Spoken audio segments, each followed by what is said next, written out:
My brother's wedding was actually a setup, and I was the target. The day everything looked perfect. Not every betrayal begins with a fight. Some start with violins, white orchids, and champagne flutes. It was the kind of afternoon people wrote articles about. Crisp spring air, the garden aisle dappled with golden light, and everything manicured to perfection. I stood next to my younger brother, Adam Whitmore, watching him beam as he waited at the altar for his bride. He looked like the happiest man alive, dressed in a navy blue suit with a crisp silver tie. He was marrying Eleanor Prescott, heiress to one of the largest shipping empires on the East Coast. Her family money came with connections, prestige, and a last name that opened doors most people didn't even know existed. I was his best man, and I was proud. At least I thought I was. My wife Hannah had been off all day. Her usual warmth was absent, replaced with a nervous edge she couldn't hide. She clutched my hand too tightly during the vows, flinched during toasts, and avoided eye contact with certain guests.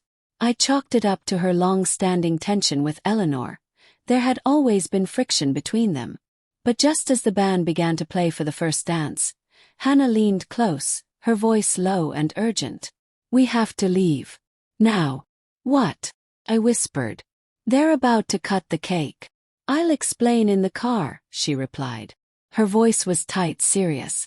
She grabbed her clutch and turned toward the exit without another word. The drive that changed everything. The engine hummed quietly as I drove us away from the estate. The silence inside the car was louder than anything I'd heard at the wedding. Hannah stared straight ahead, chewing on her thumbnail. "Hannah," I finally said, trying to stay calm. "What's going on?" She turned her face toward the window. Streetlights strobed across her expression, pale and unreadable. Then she said it. "You really didn't notice, did you?" "Notice what?" "That wasn't a wedding, Noah. That was a power play. A ceremony masking a takedown. You weren't there to celebrate. You were there to witness your own fall." I blinked, unsure if I heard her correctly. She continued. "Adam didn't just marry Eleanor today. He signed away his soul. And he's about to steal everything we built." Trap. We pulled into our driveway and stepped inside the house. Hannah didn't wait. She grabbed her phone, scrolled with shaking fingers, and handed it to me. The screen lit up with an email chain. At the top, Adam Whitmore. Subject: shareholder transfer, final terms attached. My stomach twisted. Adam and I were co-founders of Whitmore and Vale Logistics, a tech-driven shipping company that had exploded in value over the past 3 years. We owned it 50/50ths, equal partners. We'd built it from scratch. Every warehouse, every algorithm, every investor. But as I scrolled through the messages, I realized what I was reading. A betrayal in progress. He was transferring his shares. Planning it quietly. And per the contract we signed at the start, there was one clause buried deep. If either partner is found guilty of misconduct, fraud, abuse, or reputational damage, their shares could be forfeited entirely. I was stunned. "This can't be real." "It is," Hannah said softly. "And Eleanor orchestrated it." What my wife uncovered. While I was giving my best man speech, Hannah had noticed something off. Men in suits standing at the edge of the crowd. Not mingling. Just watching. One of them stepped out to take a phone call near the terrace. Curious, Hannah followed. He was speaking to someone, likely a lawyer. As soon as the release hits and Noah's name is tied to the harassment allegations, the board will have to vote him out. The equity rolls into Adam's shell company. No, he has no idea. Eleanor handled it beautifully. Eleanor, a corporate lawyer for a notorious merger firm, had designed the entire scheme. Marrying Adam gave her the perfect leverage to absorb our company, and Adam sold out his own brother to make it happen. "They're about to accuse you of something big," Hannah said, voice tight. "Probably a fake HR scandal. It'll look credible. They're going to hit you with it this week." My world spun. The calm before the counterstrike. I didn't yell. I didn't punch walls or call Adam in a rage.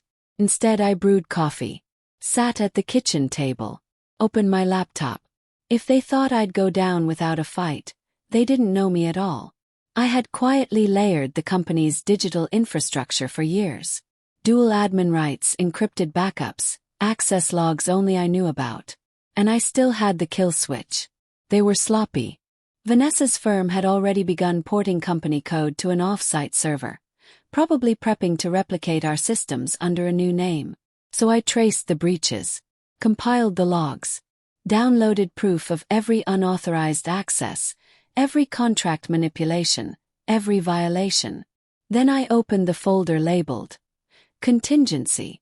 Inside, everything I'd ever buried on Adam. Voice memos of him boasting about offshore accounts. Screenshots of him mocking sexual harassment complaints in Slack.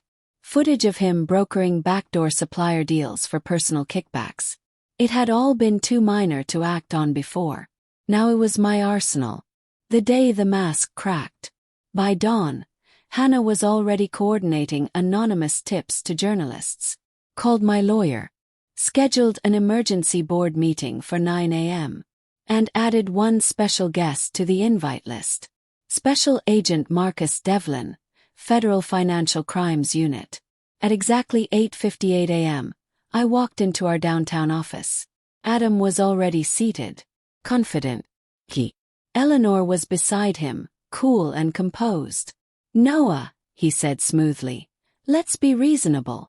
I didn't answer. I slid a black folder to the center of the table. Then I plugged in the USB stick. The video played. Adam's voice slurred through the speakers.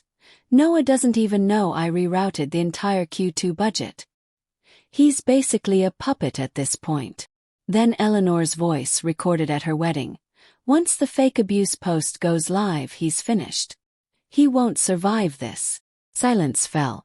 Agent Devlin stood. "Mr. Whitmore, Ms. Prescott, you are now subjects of a federal investigation into corporate espionage, fraud, and criminal conspiracy." Adam turned ghost white. "You can't prove." Devlin raised a warrant. "Save it for your lawyer." 2 agents stepped in and escorted them both out. No handshakes, no exit speeches. Just the cold collapse of a calculated betrayal. The fallout was fast. News of the scandal went viral. Eleanor's firm terminated her within 12 hours. Adam was blacklisted from any executive role. The board voted to transfer full control to me and publicly apologized. I returned home, emotionally drained. I visited my parents a week later. They didn't know what to say. I left a folder on their kitchen table. The same one I'd handed the board. Then I walked out. I didn't need them to choose sides. Healing quietly, rebuilding loudly. Hannah and I took a quiet trip to Iceland. No phones, no flash, no betrayal. Just snow, silence, and recovery. On the plane home, she leaned over and said, "You didn't burn him down. You buried him in truth." Smiled. Because fire fades. But consequences echo. Adam was barred from any company board in the state. Eleanor's license was revoked. I donated their wedding's $30,000 deposit to a children's burn unit in Eleanor's name. And Whitmore and Vale. We rebranded. We thrived. Because I wasn't just a brother betrayed. I was the reckoning they never saw coming. Was justice served? Would you have handled it differently? Leave your thoughts in the comments. Like the story. Share it with someone who needs a reminder. Betrayal has a cost. And sometimes revenge doesn't need to scream to be devastating. Subscribe for more stories where the truth doesn't whisper, it roars.